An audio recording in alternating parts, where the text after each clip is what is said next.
আসসালামু আলাইকুম। আজকে আমরা আসছি পানাম নগরী, সেই নারায়ণগঞ্জ জেলার সোনারগাঁওতে অবস্থিত শত বছরের পুরাতন সেই পানাম নগরী দেখতে আসছি। টিকিট কেটে ভিতরে ঢোকার সাথে সাথে আমাদের চোখের সামনে ভেসে উঠল সেই শতাব্দীর পুরাতন জরাজীর্ণ দালানগুলো, যা ইতিহাসের সাক্ষী বহন করে চলেছে এখনও। এটির অবস্থান নারায়ণগঞ্জ জেলার সোনারগাঁয়ে, সেই ঐতিহাসিক প্রাচীন একটি শহর। বড়নগর, খাসনগর, পানামনগর, প্রাচীনগাঁওয়ের এই তিন নগর মিলে তৈরি হয়েছিল সেই প্রাচীন ইতিহাস। এর ভিতরে পানাম ছিল সবচেয়ে আকর্ষণীয়।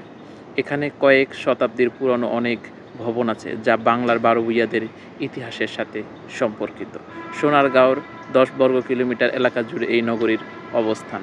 ঢাকা থেকে 30 কিলোমিটার দক্ষিণ ও ঢাকা চট্টগ্রাম রোডের 1 কিলো ভিতরে এর অবস্থান। পানাম নগরীর দুই পাশে সারি সারিভাবে 52টি বিল্ডিং সাজানো আছে, যার উত্তর পাশে 31টি এবং দক্ষিণ পাশে 21টির অবস্থান।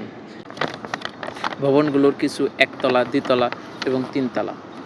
15 শতকের দিকে ঈসা খাঁ বাংলার প্রথম রাজধানী স্থাপন করার পরে সোনারগাঁয়ে সুলতানি আমলের পানাম নগরী ছিল বাংলার রাজধানী।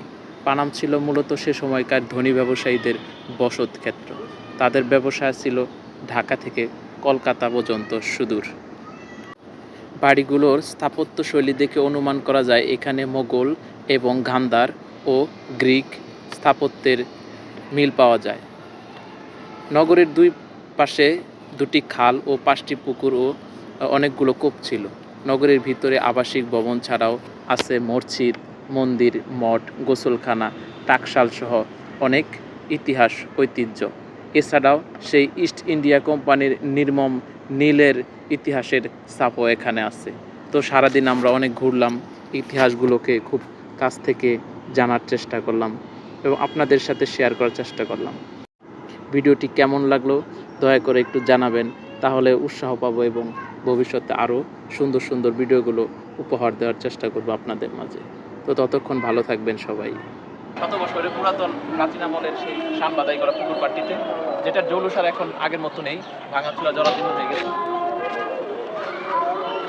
এরকম পুরাতন বিল্ডিংগুলো শত বছর আগে নির্মিত হয়েছিল রাজা রানীদের জন্য। তারা এখানে থাকতো, রাজকুমারী রাজকুমাররা থাকতো।